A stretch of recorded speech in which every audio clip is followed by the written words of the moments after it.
A Madonna of the Trenches by Rudyard Kipling.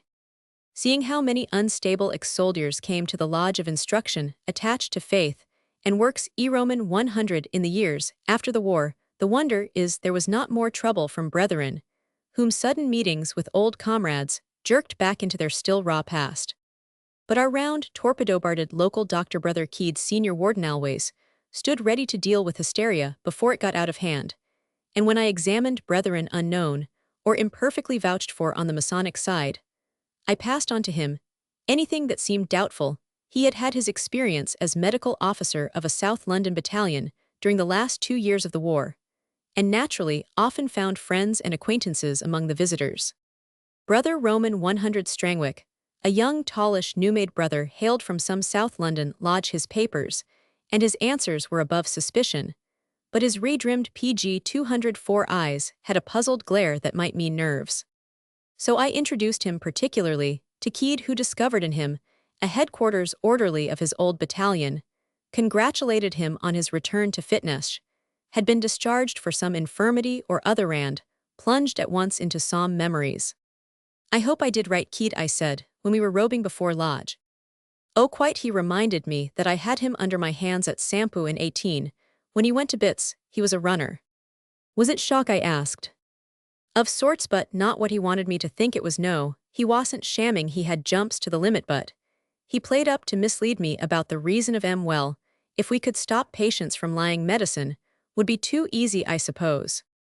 I noticed that after lodge-working, Keed gave him a seat a couple of rows in front of us, that he might enjoy a lecture on the orientation of King Solomon's temple, which an earnest brother thought would be a nice interlude between labor and the high tea that we called our banquet, even helped by tobacco. It was a dreary performance. About halfway through, Strangwick, who had been fidgeting and twitching for some minutes, rose, drove back his chair grinding across the tessellated floor, and yelped, "Oh, my aunt, I can't stand this any longer." Under cover of a general laugh of assent, he brushed past us and stumbled towards the door. "I thought so," Keed whispered to me. "Come along." We overtook him in the passage, crowing hysterically, and wringing his hands. Keed led him into the Tyler's room, a small office, where we stored odds and ends of regalia and furniture, and locked the door. PG 205. All right," the boy began piteously. "Course you are." Keed opened a small cupboard which I had seen called upon before, mixed sal volatile and water in a graduated glass, and as Strangwick drank, pushed him gently onto an old sofa.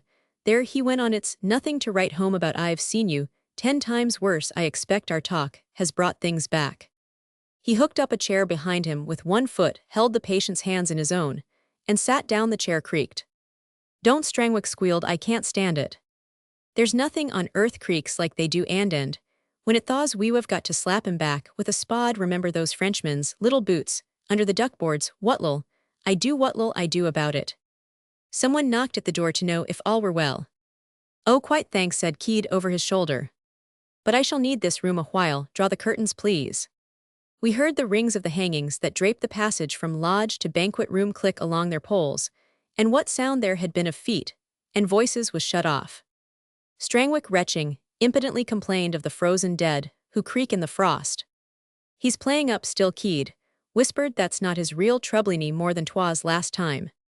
"But surely," I replied, "men get those things on the brain pretty badly. Remember in October. This chap hasn't, though. I wonder what's really helling him." "What are you thinking of?" said Keed peremptorily. PG 206. "French and butcher's row," Strangwick muttered. "Yes, there were a few there, but suppose we face bogey instead of giving him best every time." Keed turned towards me with a hint in his eye that I was to play up to his leads. "What was the trouble with French and?" I opened at a venture.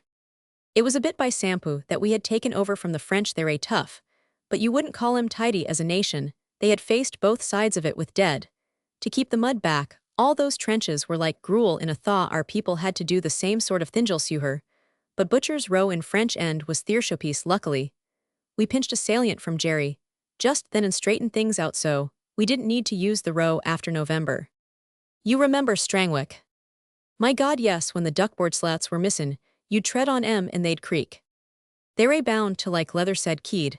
"It gets on one's nerves a bit, but—" "Nerves, it's real," Strangwick gulped. "But at your time of life, it'll all fall behind you in a year or so. I'll give you another sip off Bergoric and well face. It quietly shall we. Keed opened his cupboard again, and administered a carefully dropped dark dose of something that was not sal volatile this'll settle you, in a few minutes. He explained lie still and don't talk, unless you feel like it. He faced me fingering his beard. Ye's butcher's row wasn't pretty, he volunteered. Seeing Strangwick here has brought it all PG 207 back to me again. Funny thing, we had a platoon sergeant of number 2 what the deuce was his name, an elderly bird, who must have lied like a patriot to get out to the front at his age. But he was a first-class non-com, and the last person you'd think to make mistakes. Well, he was due for a fortnight's home leave in January 18. You were at BHQ then, Strangwick, weren't you? Yes, I was orderly. It was January 21st. Strangwick spoke, with a thickish tongue, and his eyes burned. Whatever drug it was had taken hold. About then Keed said, well, this sergeant, instead of coming down from the trenches, the regular way and joinin' battalion, details after dark and talkin' that funny little train for Eris, thinks hell warm himself first, so he gets into a dugout in Butcher's Row that used to be an old French dressing station and fugs up between a couple of braziers of pure charcoal. As luck 'ud have it, that was the only dugout with an inside door opening inward, some French anti-gas fitting, I expect, and by what we could make out the door must have swung to while he was warming. Anyhow, he didn't turn up at the train. There was a search at once. We couldn't afford to waste platoon sergeants. We found him in the morning. He'd got his gas all right.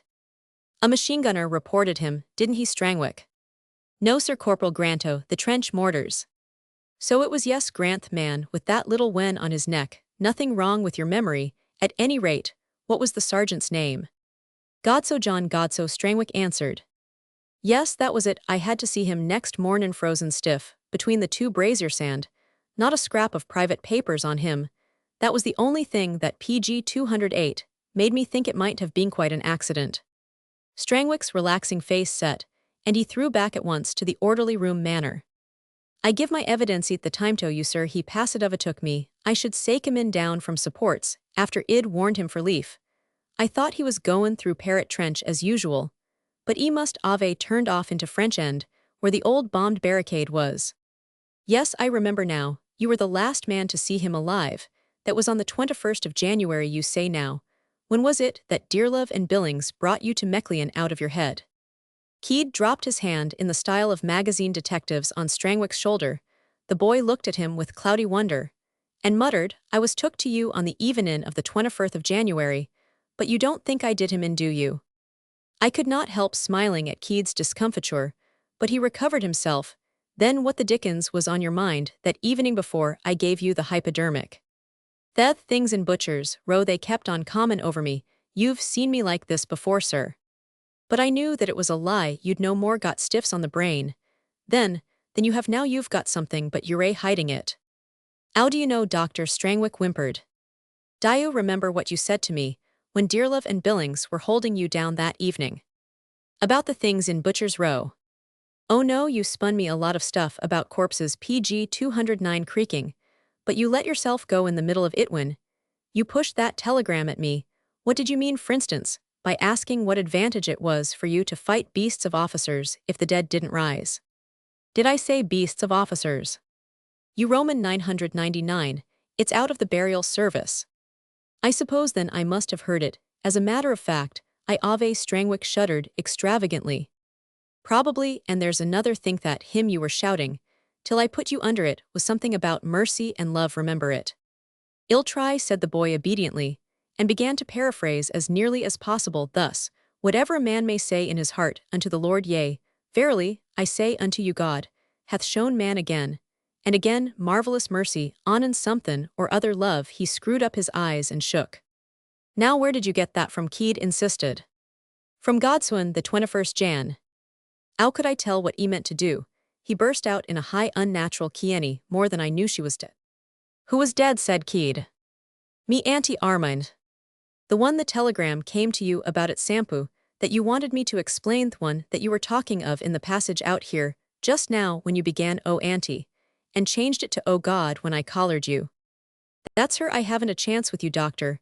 I didn't know there was anything wrong with those braziers. How could I? Were always usin' honest to God. I thought at first goof he might wish to warm himself before the leaf train. I didn't know PG 210. Uncle John meant to start Ausekipin. He laughed horribly. And then the dry tears came. Keed waited for them to pass in sobs and hiccups, before he continued, "Why was God so your uncle?" "No," said Strangwick, his head between his hands. "Only we'd known him ever since we were born. Dad 'ad known him, before that he lived almost next street to us. Him and Dad and Ma Anand the rest had always been friends, so we called him uncle like children do." "What sort of man was he?" "One o' the best, Sir Pensioned sergeant, with a little money left him, quite independent and very superior. They had a sittin' room full o' Indian curios that him and his wife used to let sister and me see when we'd been good. Wasn't he rather old to join up?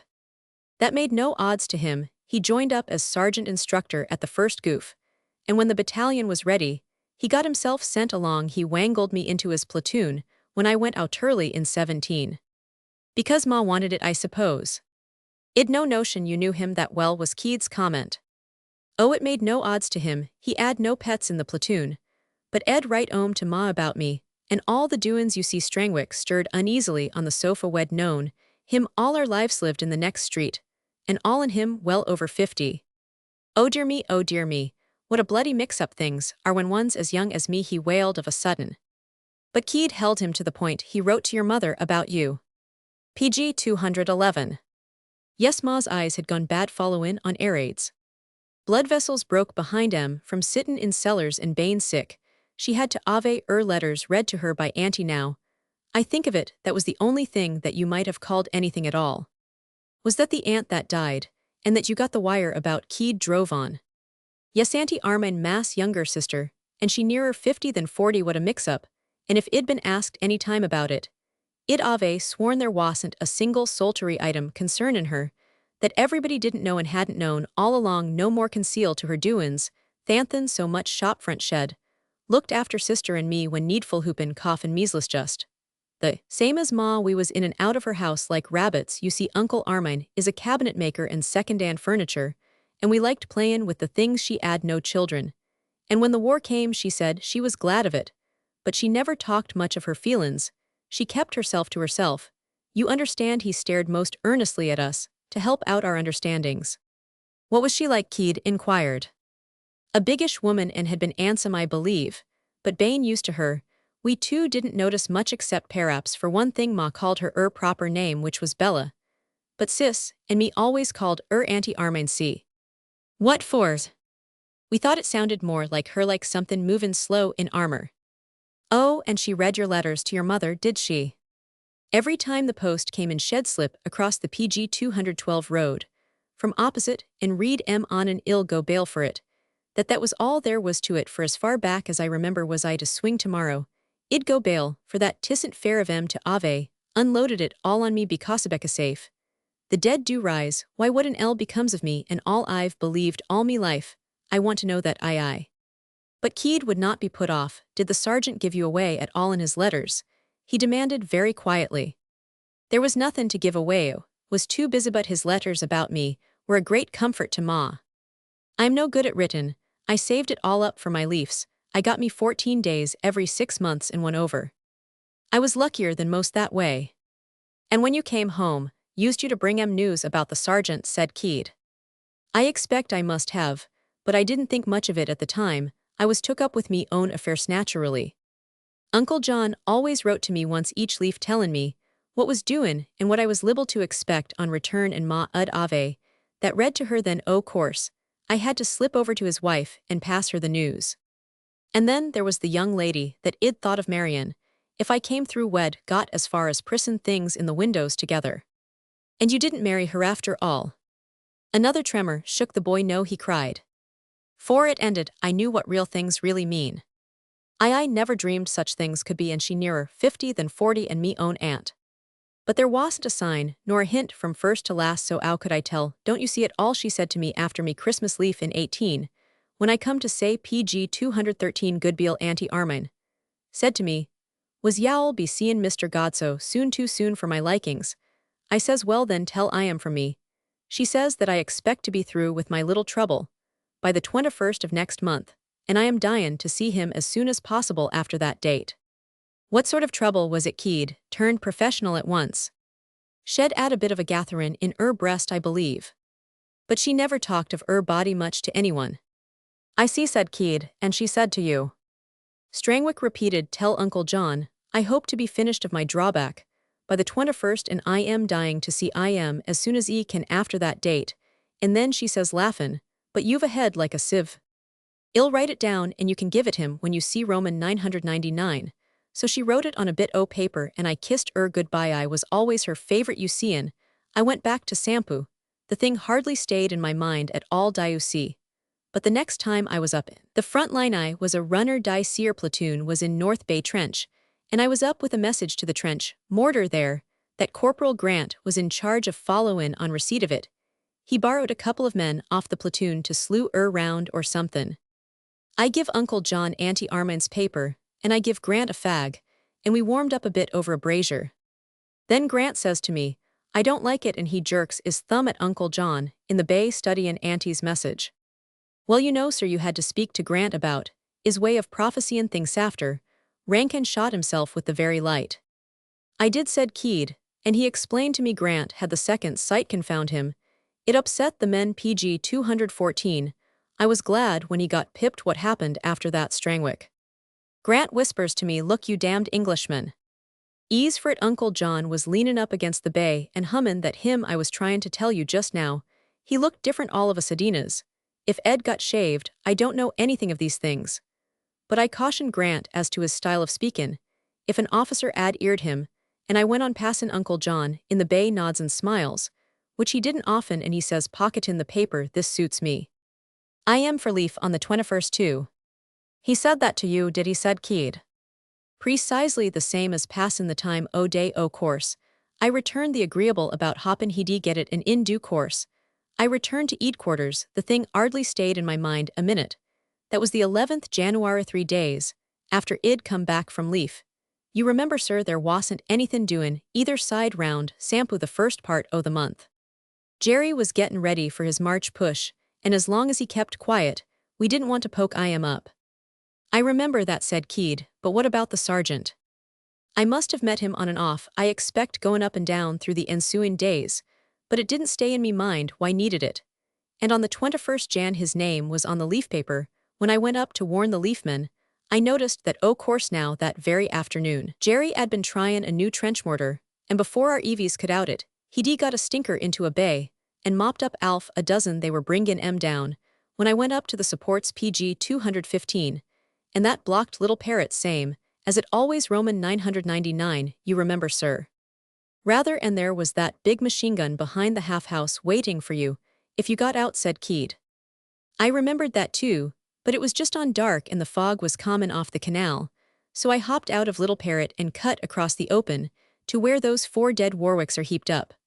But the fog turned me round, and the next thing, I knew I was over in that old Ulf trench, that runs west o' Little Parrot into French End. I dropped into Ittlemost atop o' the machine gun platform, by the side o' the old sugar boiler, and the 2 Zouif skeletons, that gave me my bearin's, and so I went through French End, all up those missin' duckboards into Butcher's Row, where the poilus was laid in 6 deep each side and stuffed under the duckboards. It had froze tight, and the drippin's had stopped and the creakin's had begun. Did that really worry you at the time? Keed asked. No, said the boy with professional scorn, if a runner starts noticin' such things he'd better chuck in the middle of the row, just before the old dressin' station. You referred to, sir, it come over me that somethin' ahead on the duckboards was just like Auntie Armine waitin' beside the door, and I thought to myself how truly comic it would be if she could be dumped where I was then in Alf. A second I saw it was only the dark and some rags o' gasgreen angin on a bit of board played me the trick. So I went on up to the supports, and warned the leafmen there, includin' Uncle John. Then, I went up Rake Alley to warn em in the front line. I PG 216 didn't hurry, because I didn't want to get there till Jerry quieted down a bit. Well, then, a company relief dropped in and the officer got the wind up over some lights on the flank, and tied into knots, and I to hunt up me leafmen all over the blinkin' shop. What with one thing and another, it must have been 8:30 before I got back to the supports there. I run across Uncle John scrappin' mud off himself, havin' shaved quite the dandy. He asked about the Eris train, and I said, If Jerry was quiet it might be 10 o'clock good says I'll come with you. So, we started back down the old trench that used to run across Halnaker back of the support dugouts sir. Keed nodded. Then Uncle John says something to me about seein' Ma and the rest of 'em in a few days, and had I any messages for 'em God knows what made me do it. But I told to tell Auntie Armine, I never expected to see anything like her up in our part of the world, and while I told him I laughed, that's the last time I ave laughed. You've seen ave you says he quite naturalic. Then I told about the sandbags and rags in the dark, playin' the trick very likely says he brushin' the mud off his puttees. By this time, Wed got to the corner, where the old barricade into French End was before they bombed it down sir. He turns right and climbs across it. No thanks says Roman one I've been there once this evenin', but he wasn't attendin' to me. He felt behind the rubbish and bones just inside the barricade, and when he straightened up, he had a full brazier in each hand. Come on Clem, he says, and he very rarely give me own name. You aren't afraid, are you, he says. It's just as shorten if Jerry starts up again. He want PG 217 waste stuff, here, he knows it's abandoned who's afraid now. I says me for one says he I don't want my leaf spoiled at the last minute. Then, wheels round and speaks that bit you said come out, oh the burial service. For some reason Keed repeated it in full slowly, if after the manner of men, I have fought with beasts at Ephesus. What advantageth it me, if the dead rise not? That's it said Strangwick, so we went down French End, towed through everything, froze up and quiet, except for their creakin's I remember thinkin', his eyes began to flicker. Don't think tell what happened Keed ordered. Oh beg why pardon, he went on with his braziers hummin' his hymn down Butcher's Row just before we got to the old dressin' station. He stops, and sets him down and says, where did you say she was Clem me eyes ain't as good as they used to be. In bed at 'ome, I says come on down it's perishin' cold and I am not due for leaf.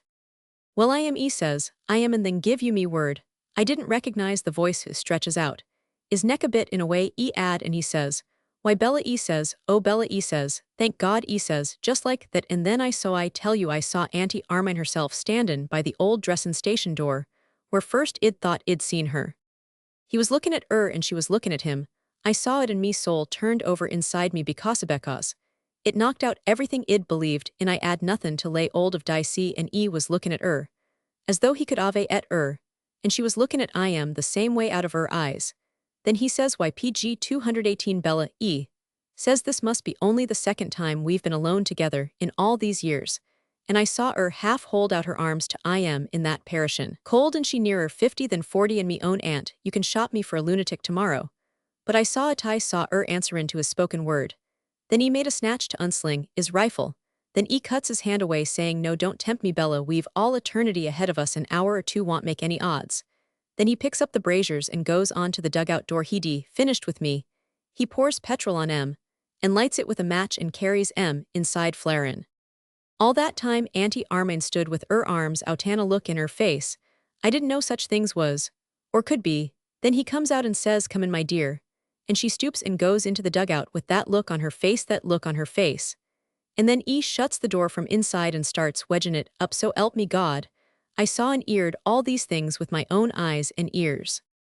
He repeated his oath several times. After a long pause Keed asked him if he recalled what happened next. It was a bit of a mix-up for me from then on I must have carried Auntie told me. I did but I felt a long way inside of myself like if you've ever had that feelin' I wasn't rightly on the spot at all.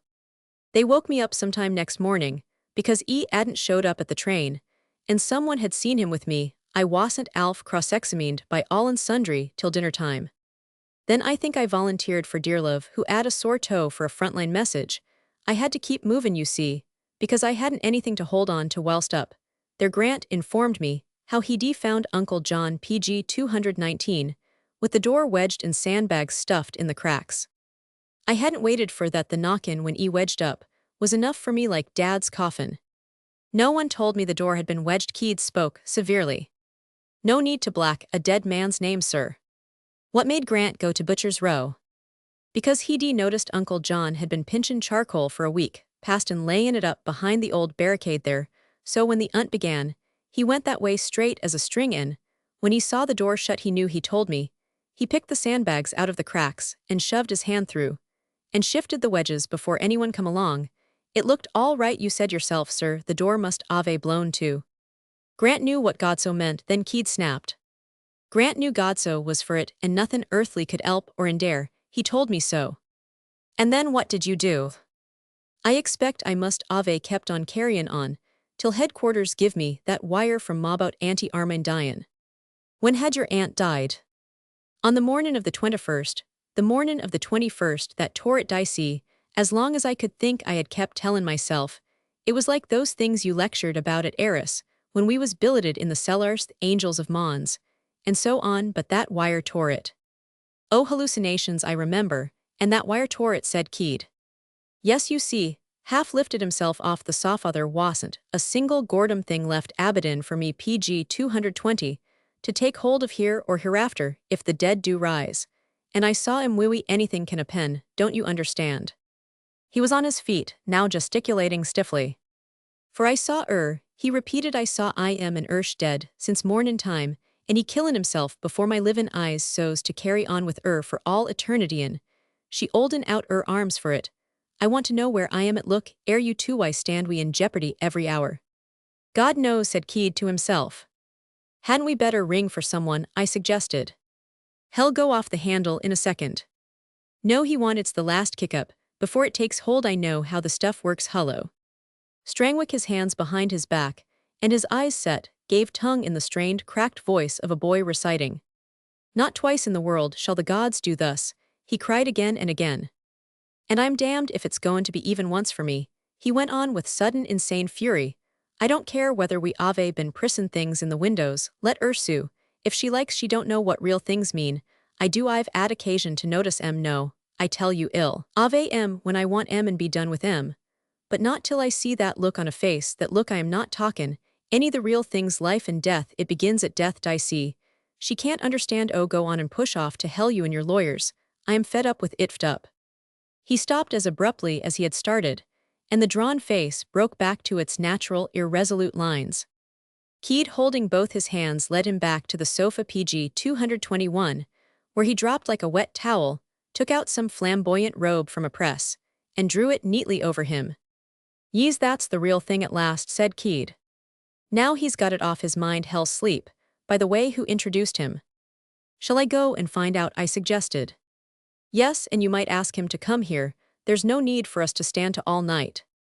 So I went to the banquet, which was in full swing, and was seized by an elderly precise brother from a South London lodge, who followed me concerned and apologetic. Keed soon put him at his ease. The boys had trouble, our visitor explained. I am most mortified. He should have performed his bad turn here. I thought he'd put it baned him. I expect talking about old days, with me brought it all back, said Keed. It does sometimes. Maybe, but over and above that Clem's had post-war trouble too. Can't he get a job? He oughtn't to let that weigh on him at his time of life, said Keed cheerily. Tisn't thaithes provided. Forbuth coughed confidentially behind his dry handas. A matter of fact, worshipful Sir Heshes, implicated for the present, in a little breach of promise action. Ah, that's a different thing, said Keed. Yes, that's his real trouble. No reason given, you understand, the young lady, in every way suitable, and make him a good little wife too, if I am any judge. But he says she ain't his ideal or something. No getting at what's in young people's minds these days, is there? I'm afraid there isn't, said Keed. But he's all right now. Hell sleep, you sit by him. And when he PG 222 wakes, take him home quietly. Oh, we're used to men getting a little upset here. You've nothing to thank us for, brother. Armand, said the old gentleman, he's my nephew by marriage. That's all that's wanted, said Keed. Brother Armand looked a little puzzled. Keed hastened to explain, as I was saying, all he wants now is to be kept quiet till he wakes. PG 223.